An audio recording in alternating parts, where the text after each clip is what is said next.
Right now at 6, tragedy strikes the Portland Mercado. And they expressed that the Portland Mercado was on fire and that I needed to get here as soon as possible. So what's next for this unique food cart pod that's also a community hub? Plus, why some local students hoping for federal help when it comes to paying for college are now struggling to apply. I checked it probably every 30 minutes to an hour for several days and was never able to get in. And taking down the for sale sign, the vision from the Portland Thorns' new owner, and the record price tag.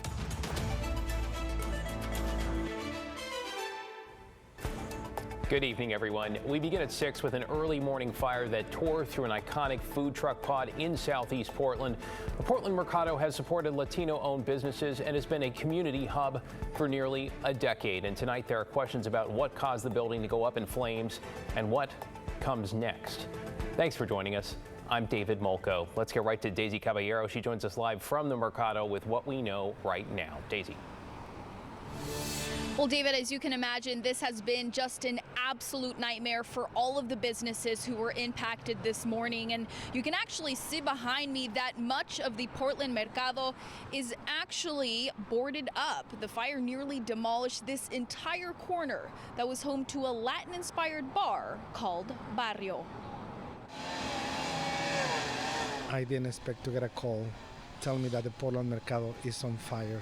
This was the devastating scene Portland fire crews were up against as reports of an explosion flooded 911 dispatchers around 5:30 Wednesday morning.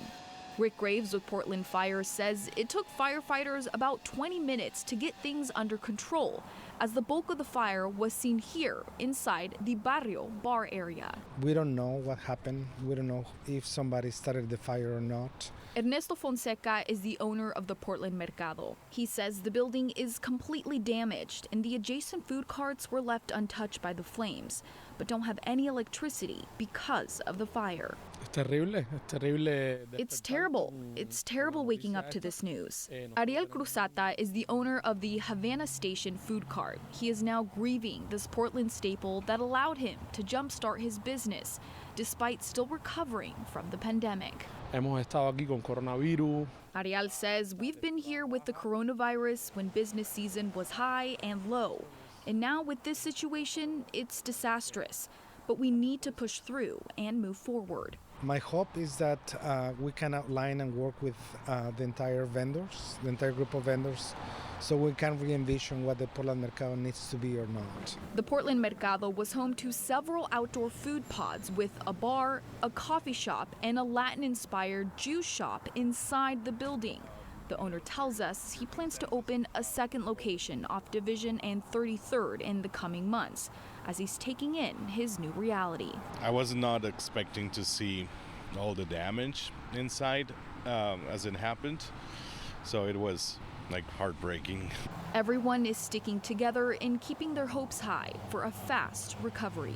You know, this is owned by the community and the food vendors, and it's a loss. It's a loss, but it will come back. It will come back. Now, the Hacienda CDC has started a fire relief fund that will go directly to all the businesses that were affected by the fire this morning. We actually have a direct link up right now on KGW.com if you, of course, would like to donate. As for the cause of the fire, that is still under investigation. David? Yeah, I really appreciate his optimism, though, a community coming together. Thank you, Daisy. The new details this evening in the deadly shooting at a wedding venue near North Plains. Tualatin Valley Fire and Rescue now confirm one of its firefighters was killed.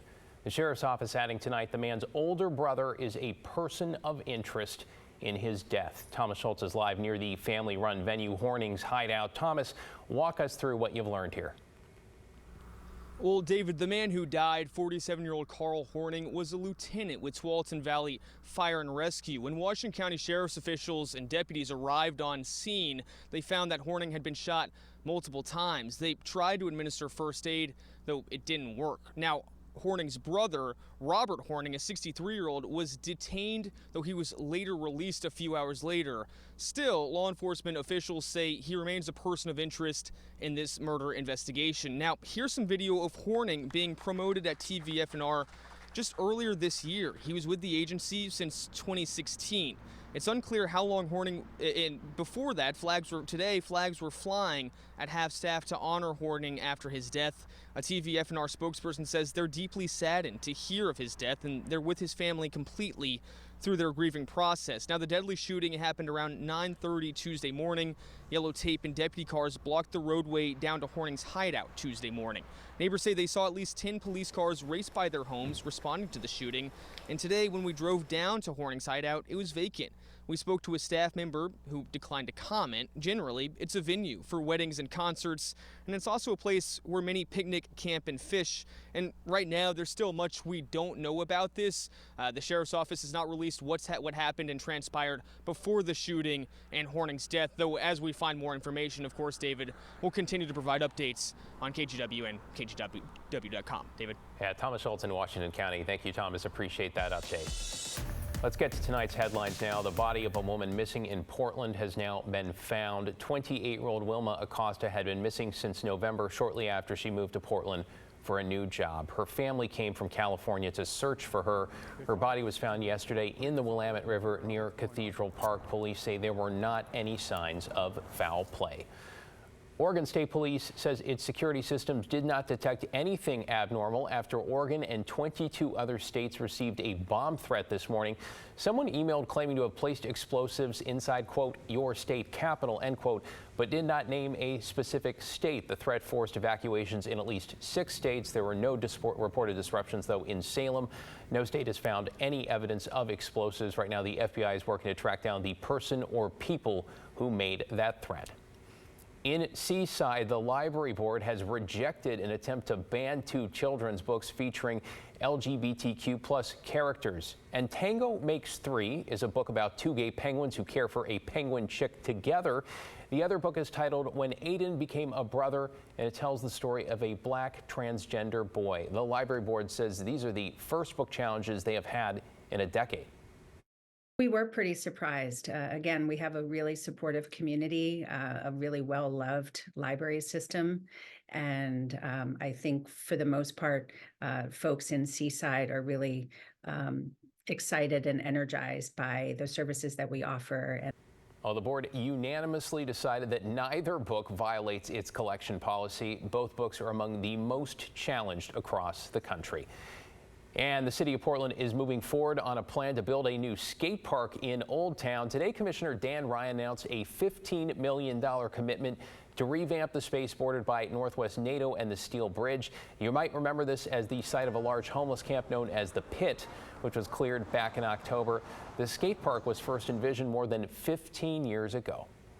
The Steel Bridge Skate Park Coalition is delighted to see this investment by Commissioner Ryan in Oldtown, in downtown, in activating this neighborhood with what will become a world-class destination for skaters of all backgrounds and all abilities.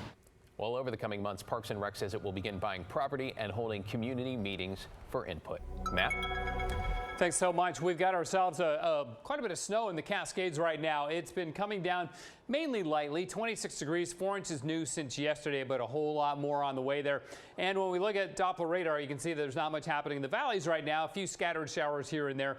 That'll be the case overnight, but we expect the rain to become more solid and steady during the morning hours tomorrow. You can begin to see it on the western edge of the screen right here. So yes, we've got a lot of wet weather to get through. Tomorrow morning looks rainy, turns to showers in the afternoon, and then by 4 o'clock, 5 o'clock tomorrow, should begin to dry out just a bit, but only temporarily, because Friday night and into Saturday, a much stronger storm comes in for heavy Cascade snow and more snow coming our way next week. So it's the beginning of a shift in the pattern that's going to bring us a lot more snow and a lot colder weather. Back to you. Thank you, Matt. Coming up tonight on The Story, an in-depth look at a big announcement from Governor Kotek's office and a plan to open 70 new substance use treatment beds in Portland's Central City. Let's bring in Blair Best now live along East Burnside with a preview. Blair? Yeah, David, details are somewhat limited at this point, seeing as the sale of the building has yet to be finalized. But we've been told and reports show that it's this building off the corner of Southeast 16th and East Burnside Street. Now, the building is a hostel and somewhat of a community staple. It recently went up for auction, and 2 days later, Central City Concern submitted a bid with financial help from the state, county, and city. Now, if all goes to plan, the building would provide 70 treatment beds. There would also be transitional housing options. And here's what neighbors have to say. I don't want just a quick, like, we're building the substance center. I want to know, what are we doing to help individuals to be successful in these substance centers? Well, I know we can use more. The ones that we have now are just like usually overcrowded waiting lists. Now, again, Central City Concern is still waiting on the sale to go through, and for funding approval, they need $17 million to open the site. And coming up at 6:30 on the story, we look into some other issues impacting people on the streets and ones that they argue aren't being addressed. David? Looking forward to that. Thank you, Blair.